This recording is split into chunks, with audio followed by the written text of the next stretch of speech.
پشاور زلمی کے محمد حارث جو ہیں ان کا نام بڑا زور و شور سے لیا جا رہا تھا، لیکن ان کو پہلا جھٹکا لگ گیا ہے اور ایک وقت میں ان کو 2 جھٹکے لگے ہیں. نہ وہ سینٹرل کانٹریکٹ میں، نہ محمد حارث صاحب جو ہیں ان کو کسی ٹیم میں رکھا گیا ہے اور اچانک ان کو دودھ میں سے مکھی کی طرح نکال کر باہر کر دیا گیا ہے. پہلے محمد حارث کو اسٹیلینز کا کپتان چیمپئنز کا مشعل ملک نے بنایا بابر اور شان کے ہوتے ہوئے.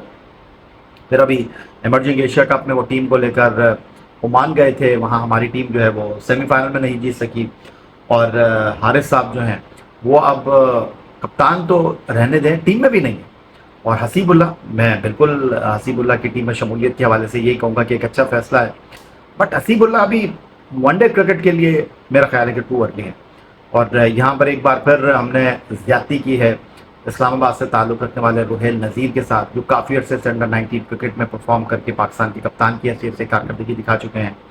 ابھی ایمرجنگ ایشیا کپ میں انہوں نے پلیئر آف دی میچ کا ایوارڈ اپنے نام کیا. ان کو ہونا چاہیے تھا ون ڈے کرکٹ میں.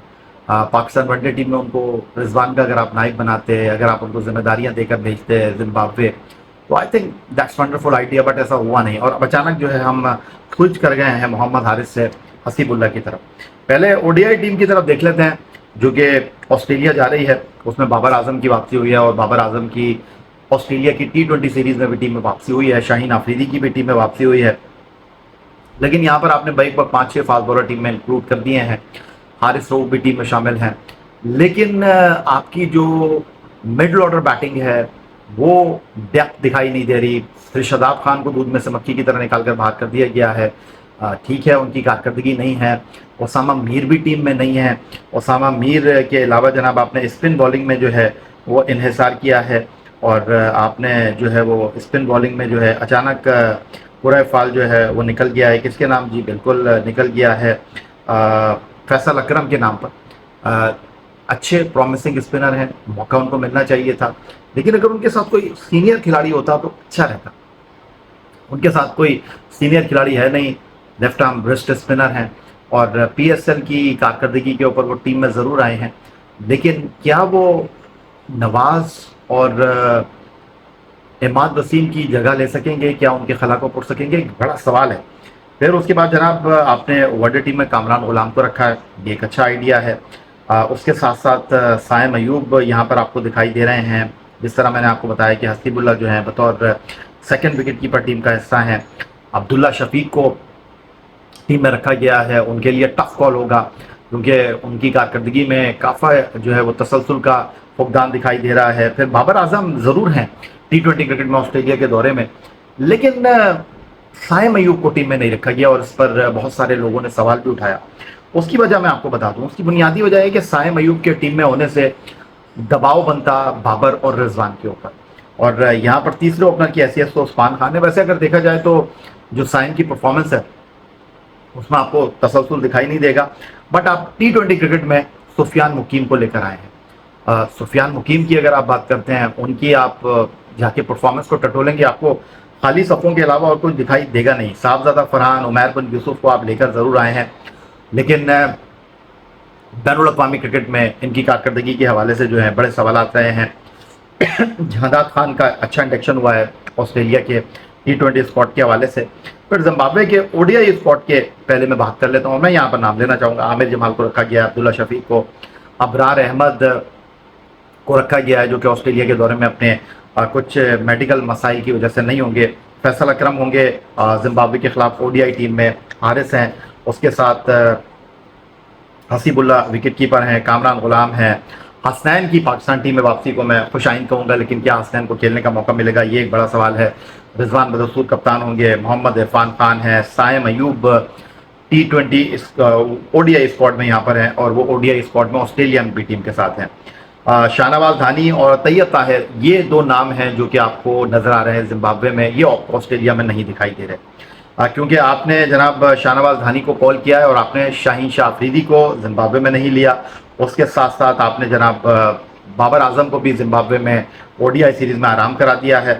اور اگر میں بات کرتا ہوں T20 سیریز کی تو احمد دانیال کو آپ نے رکھا ہے، عرفات مہناز کو رکھا ہے، حارث رؤوف ہے یہاں پر، حسیب اللہ سیکنڈ وکٹ کیپر ہے، جہادات خان ہے جو کہ زمبابوے کے دورے سے پہلے آسٹریلیا کے دورے میں T20 اسکواڈ کا حصہ ہیں، عباس آفریدی ہیں، حسنین ہیں، عمیر بن یوسف ہیں، قاسم اکرم ہیں، صاحبزادہ فرحان ہیں، سفیان مقیم ہے، طیب طاہر ہیں، عثمان خان ہے.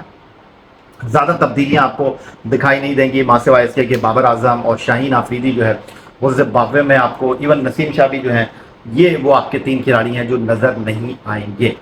تو اب دیکھنا یہ ہے کہ پاکستان کرکٹ بورڈ نے یہ فیصلے تو کر لیے ہیں، لیکن آسٹریلیا نے بھی اپنے اسکواڈ کا اعلان کر دیا ہے، انہوں نے بھی تجربات کیے ہیں، انہوں نے مکس اینڈ میچ ٹیم کا اعلان کیا ہے. آسٹریلیا کا دورہ ہائی اوپنر ہوگا. یہ کہنا کہ ہم آسٹریلیا کبھی جیتے نہیں ہیں تو جناب آسٹریلیا میں زیادہ امیدیں لگانے کی ضرورت نہیں ہے. میں بالکل اس بات سے 100% اتفاق کرتا ہوں، لیکن انٹینشن، آپ کے کھیلنے کا انداز، یہ میں ضرور چاہوں گا کہ امپورٹنٹ ہوگا، ان دوروں میں اہمیت کا حامل ہوگا. اور کپتان رضوان کے لیے ڈیفینیٹلی میں یہ کہنا چاہوں گا کہ یہ صورتحال کیک واک نہیں ہوگی. ہاں، جس طرح میں نے بات کی کہ نسیم، شاہین، بابر آپ کو نظر نہیں آ رہے جناب زمبابوے کے دورے میں، ٹھیک ہے، اور یہ پالیسی اچھی پالیسی ہے، ہونا بھی چاہیے. ان دونوں دوروں میں آپ کو فخر زمان جیسا بڑا بیٹسمین دکھائی نہیں دے رہا. اب لوگ مختلف انداز میں گفتگو کر رہے ہیں. کچھ لوگ کہہ رہے ہیں کہ کنیکشن میٹنگ میں انہوں نے جناب کرکٹ بورڈ کے ٹاپ آفیشل کے آواز بلند کر دی تھی، ان کے فیصلوں کے حوالے سے کرکٹ بورڈ کے سربراہ سید محسن رضا نقوی کو شکایت کر دی تھی. پھر اس کے ساتھ انہوں نے بابر اعظم کے ٹیم سے، ٹیسٹ ٹیم سے ڈراپ ہونے پر جو ہے کرکٹ بورڈ کی اتھارٹی کو چیلنج کیا تھا، حالانکہ وہ معاملہ رفع دفع ہو گیا ہے. لیکن یہاں پر جو حقیقت ہے وہ یہ ہے کہ ابھی کچھ دن پہلے میں لاہور میں، جو لاہور قلندر کا ہائی پرفارمنس سینٹر تھا، اس میں فخر، شاہین، حارث موجود تھے ٹرائل کے موقع پر. بہت کام، بہت کول نظر آ رہے تھے فخر. ان کے حوالے سے اطلاعات ہیں کہ وہ اپنی تھوڑا سا فٹنس کے حوالے سے کام کر رہے ہیں اور وہ اپنے آپ کو مکمل طور پر فٹ محسوس نہیں کر رہے، اس لیے انہوں نے کرکٹ بورڈ کو ابرار احمد کی طرح جو ہے اپنی ان اویلیبلٹی کا پروانہ دکھا دیا ہے. ابرار آپ کو آسٹریلیا میں نہیں نظر آئیں گے، لیکن ابرار آپ کو زمبابوے کے دورے میں نظر آئیں گے. تو یہاں پر ایک بار پھر ہم وہی غلطی کرنے جا رہے ہیں کہ اچانک ہم نوجوان کھلاڑیوں کے اوپر انحصار کر رہے ہیں.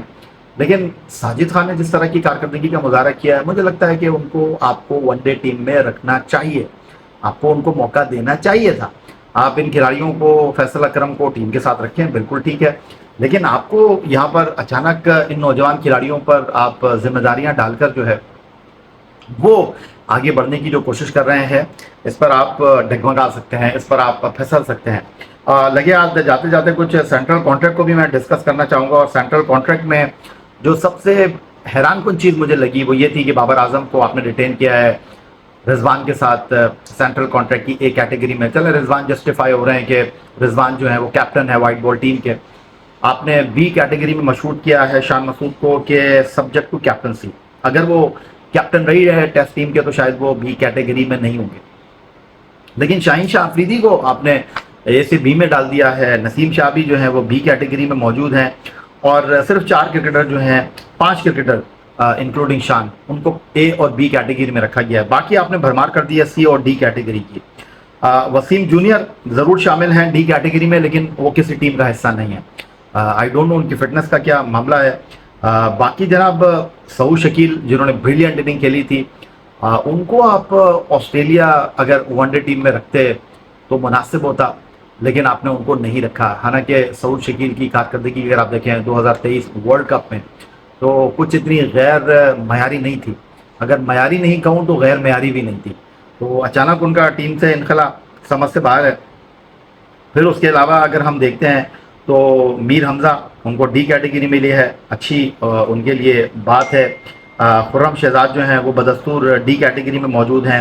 عثمان خان کو بھی سینٹرل کانٹریکٹ ملا ہے، عرفان خان کو بھی سینٹرل کانٹریکٹ ملا ہے، عباس آفریدی کو ملا ہے، حسیب اللہ کو سینٹرل کانٹریکٹ ملا ہے. تو ایک ملا جلا سا معاملہ ہے.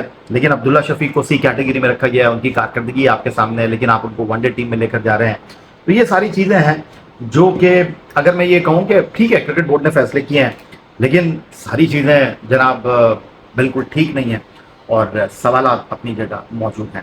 آپ کیا سوچتے ہیں؟ آپ اس بارے میں کیا رائے رکھتے ہیں؟ آپ کی رائے کا انتظار رہے گا.